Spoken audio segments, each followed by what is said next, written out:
The night security guard was charged with theft and management replaced him immediately until we found which facilities director had been stealing equipment. Raymond Kutcher was escorted out of Meridian General Hospital by 2 uniformed officers on a Wednesday morning in September while I was clocking in for my shift in the radiology department. I watched through the glass doors as they walked him across the parking lot in handcuffs, while hospital administrator Carol Denning stood near the entrance with her arms crossed. Raymond kept his head down and didn't resist. He'd worked night security at Meridian for 9 years, and everyone knew him as the quiet guy who made rounds with his thermos of coffee and helped nurses carry supplies when he passed their stations. By noon, the entire hospital knew Raymond had been arrested for stealing medical equipment worth over $40,000. The thefts had been discovered during a routine inventory audit that showed missing diagnostic machines, surgical tools, and pharmacy supplies over the past 6 months.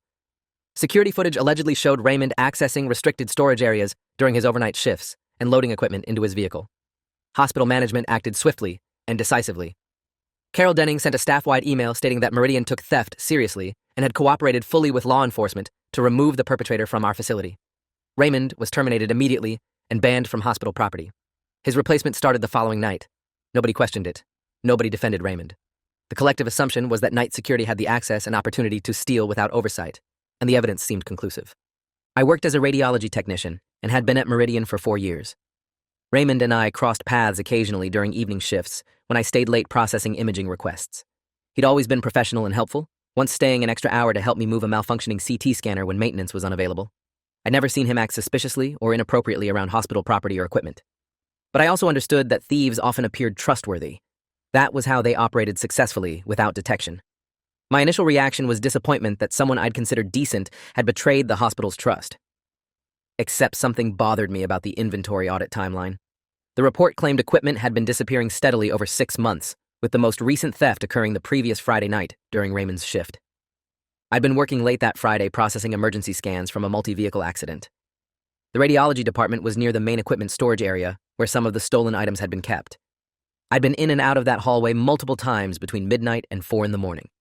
Raymond had passed by twice during his rounds, stopped briefly to ask if I needed anything, then continued his patrol. I never saw him enter the storage area or carry anything unusual. The hallway had security cameras covering every entrance.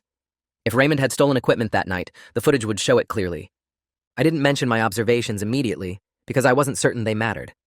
Maybe the theft happened during a window when I'd been focused on patient scans. Maybe Raymond had moved equipment during a different shift. The audit report had identified multiple incidents over months.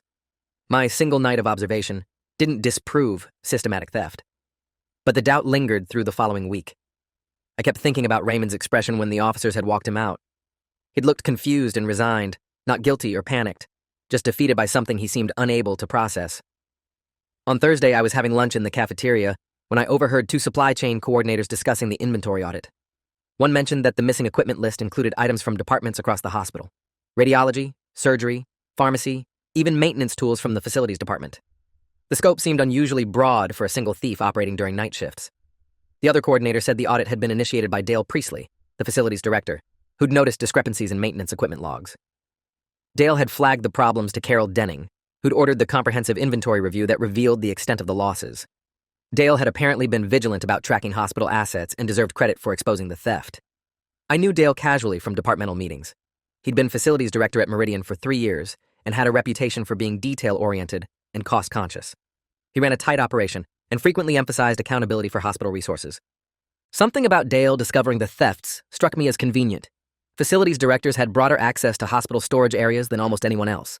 They controlled keys, access codes, and maintenance schedules. They knew security camera coverage and blind spots. They understood inventory systems and audit procedures. If someone wanted to steal hospital equipment systematically, the facilities director position provided perfect cover and opportunity.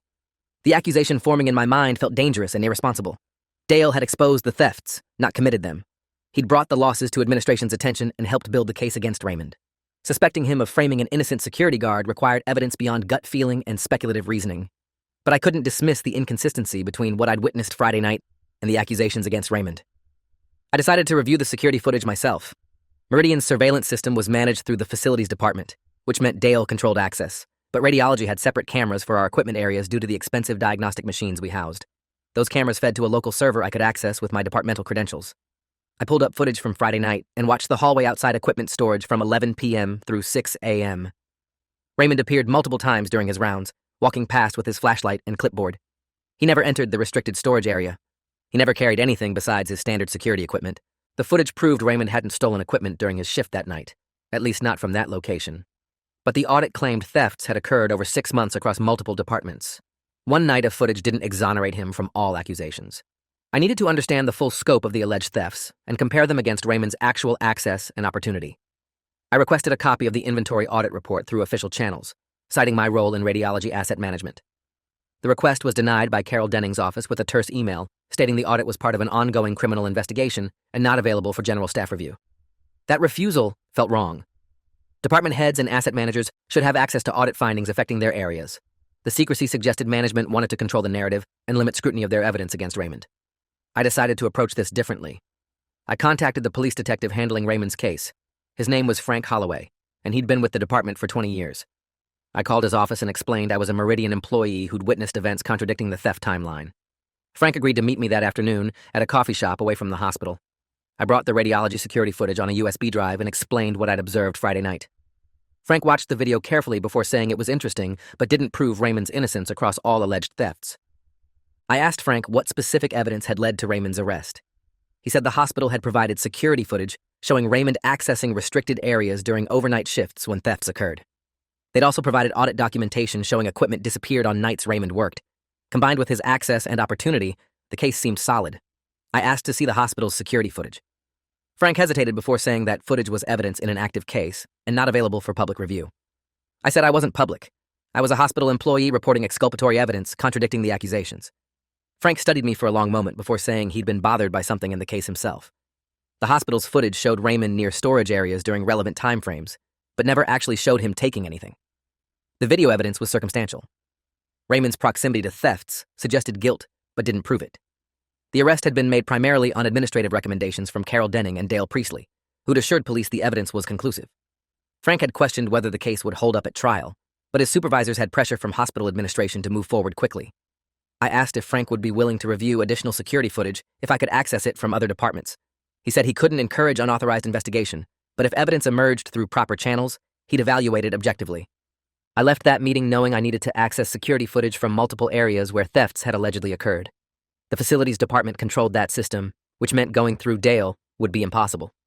But hospitals had redundant camera systems for liability and safety reasons. Every department maintained some local recording capacity, even if footage also fed to central monitoring. I spent the next week quietly talking to colleagues in different departments about their security systems. Surgery had cameras covering their instrument storage. Pharmacy had cameras monitoring controlled substance areas. Maintenance had cameras in their equipment bays. Each department stored footage locally for at least 30 days before archiving. I explained to each department head that I was concerned about the theft investigation and wanted to verify security procedures were functioning properly. Most were cooperative, believing I was conducting legitimate safety review. I collected footage from the 6-month period covering alleged theft dates from 4 different departments. Then I spent 3 evenings reviewing hundreds of hours of video, cross-referencing timestamps with the inventory audit dates I'd managed to piece together from departmental gossip and email fragments. What I found was damning. Raymond appeared in the footage doing his normal security rounds, but never entered restricted storage areas or carried equipment. However, Dale Priestley appeared frequently in footage from all departments during overnight hours when he shouldn't have been on site. Dale accessed surgery storage at 2 a.m. on a night when surgical instruments went missing. Dale entered the pharmacy storage area at 3 a.m. on a night when medication inventory showed discrepancies. Dale was recorded in the maintenance bay at midnight on a night when power tools disappeared. Every alleged theft date corresponded to overnight footage showing Dale on site during hours when facilities directors typically weren't working. The pattern was absolutely clear. Dale had been stealing equipment systematically for 6 months, accessing areas during night shifts when only security would witness his presence.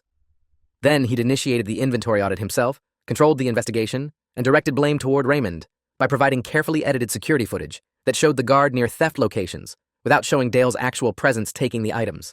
It was a perfect frame job executed by someone who understood hospital security systems and investigation procedures. Dale had stolen equipment worth tens of thousands of dollars and sacrificed an innocent night security guard to cover his crimes. I compiled the footage onto multiple drives and made copies, understanding this evidence would trigger consequences far beyond Raymond's exoneration. This revealed systematic theft by a department director and potential criminal conspiracy by hospital administration if they'd helped frame Raymond. I contacted Frank Holloway and told him I had security footage showing the actual thief.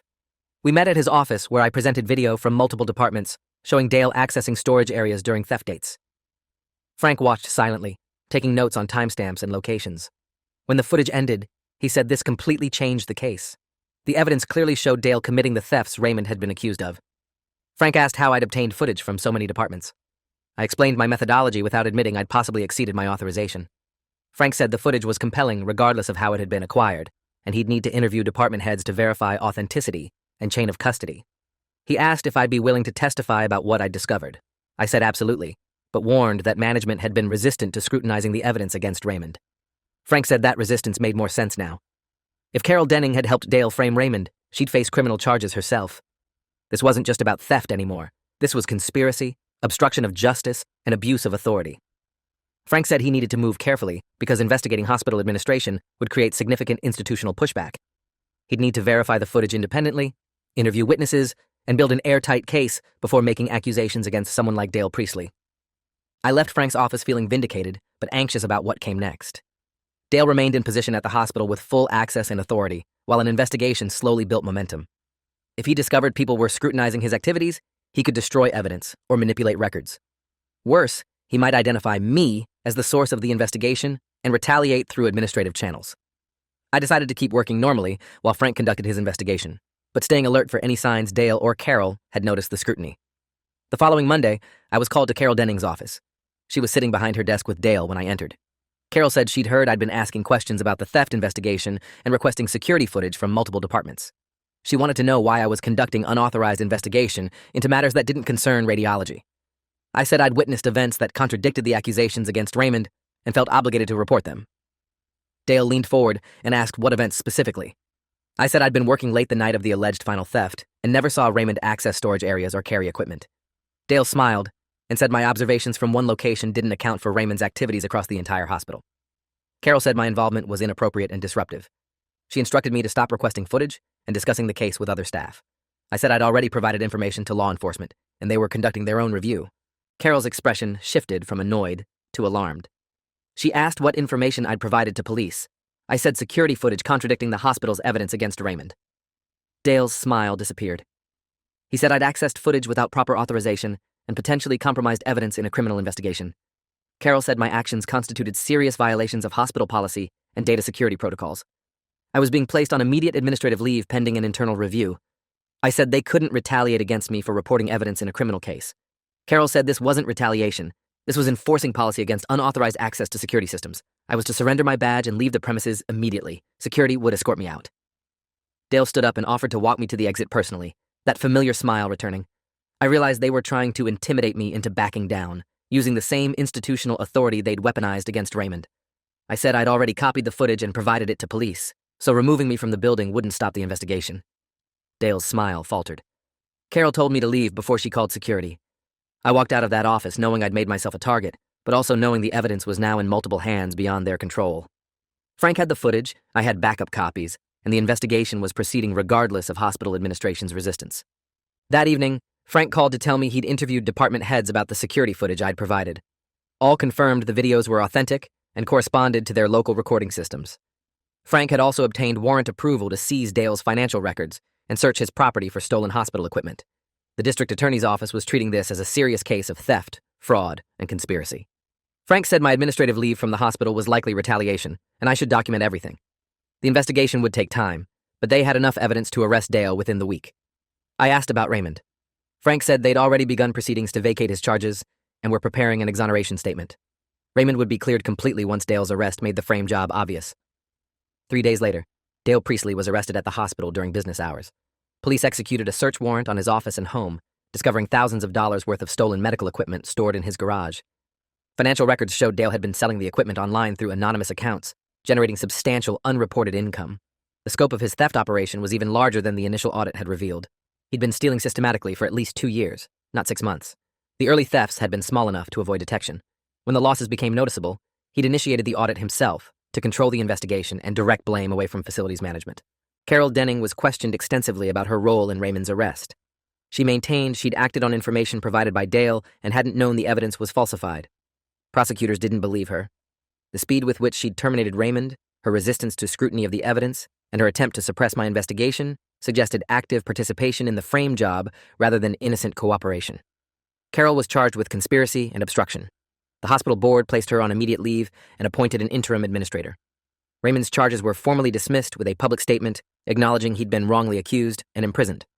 The district attorney's office apologized for pursuing charges based on falsified evidence. Raymond's attorney filed a federal civil rights lawsuit against the hospital, Carol Denning, and Dale Priestley for false arrest, defamation, and conspiracy.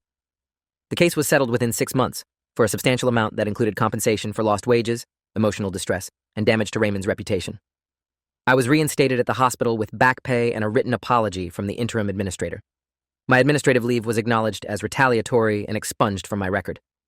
Several colleagues approached me privately to say they'd suspected something was wrong with Raymond's arrest, but hadn't spoken up. The familiar refrain of people who'd remained silent while an innocent man suffered. The criminal trial for Dale Priestley took place the following spring. Prosecutors presented the security footage showing Dale accessing storage areas during theft dates, financial records proving he'd sold the stolen equipment, and testimony from multiple hospital staff about his control over security systems and audit procedures. Dale's defense attorney argued the evidence was circumstantial and didn't prove Dale had stolen anything. The footage showed him in hospital areas he had legitimate access to as facilities director. His presence during overnight hours could be explained by emergency maintenance or other work responsibilities. The financial records showed online sales, but didn't definitively prove the items were hospital property. It was a desperate argument contradicted by the sheer volume of evidence. I testified about discovering the pattern in security footage and how Dale had attempted to suppress my investigation.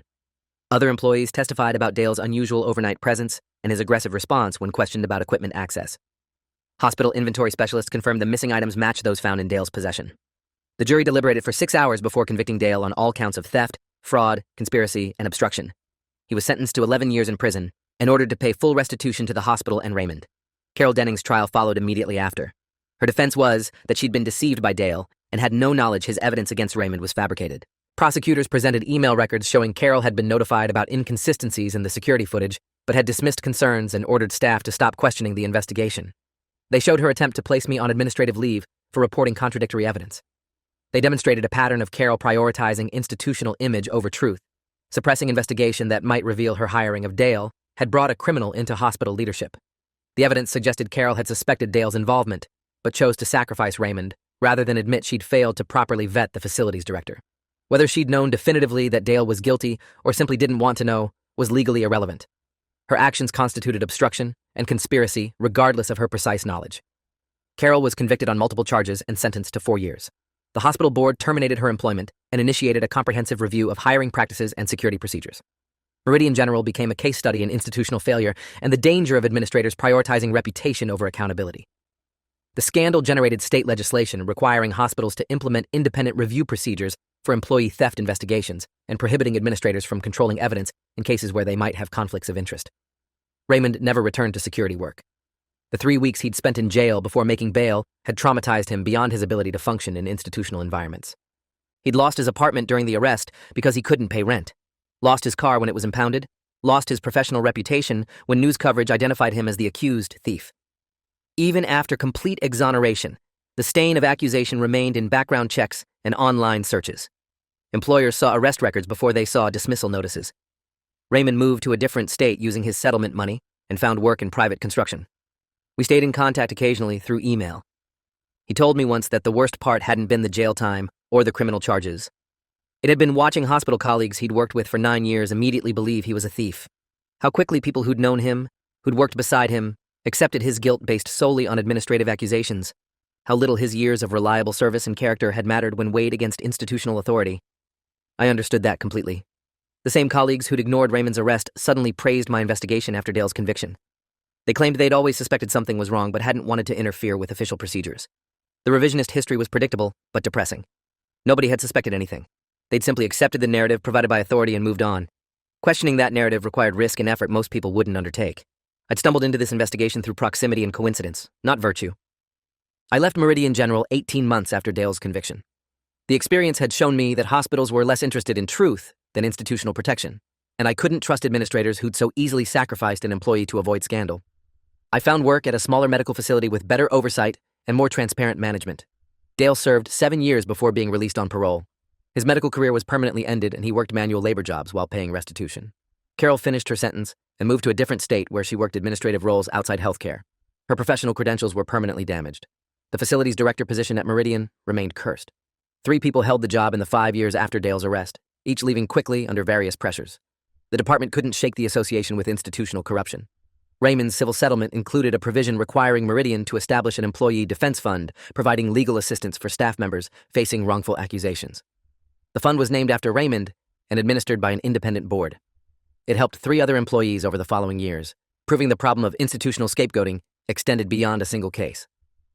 I testified at the state legislature about the need for protection mechanisms for employees who reported contradictory evidence in internal investigations. The resulting law provided whistleblower protections and required independent review of evidence in cases involving employee criminal charges. Small victories extracted from systematic failure. What haunted me most wasn't Dale's theft or Carol's conspiracy. It was how easily the system had accepted Raymond's guilt and how resistant it had been to contradiction. Every piece of evidence proving Raymond's innocence had been dismissed, suppressed, or ignored until external pressure forced acknowledgement. The security footage, the timeline inconsistencies, the implausibility of the accusations, all meaningless against institutional momentum. If I hadn't happened to be working late that Friday, hadn't noticed the discrepancy, hadn't had access to departmental security systems, Raymond would be in prison serving a sentence for crimes he didn't commit. That randomness terrified me. Justice had depended entirely on coincidence and individual persistence rather than systematic protections or institutional integrity. How many other Raymond Kutchers were sitting in cells because nobody happened to be in the right place to notice contradictory evidence? How many employees had been sacrificed to protect institutional image or administrative careers? The system wasn't designed to find truth. It was designed to process accusations efficiently and move on. Dale Priestley spent 7 years in prison, and Raymond Kutcher spent the rest of his life carrying the weight of everyone's willingness to believe the worst about someone who'd spent his career doing invisible work that kept their institutions functioning. And somewhere in a small medical facility, I processed radiology scans and remembered that justice depends entirely on whether someone happens to care enough to look closer. If you enjoyed this, you'll definitely want to see the next ones too. So subscribe now and let me know your take in the comments.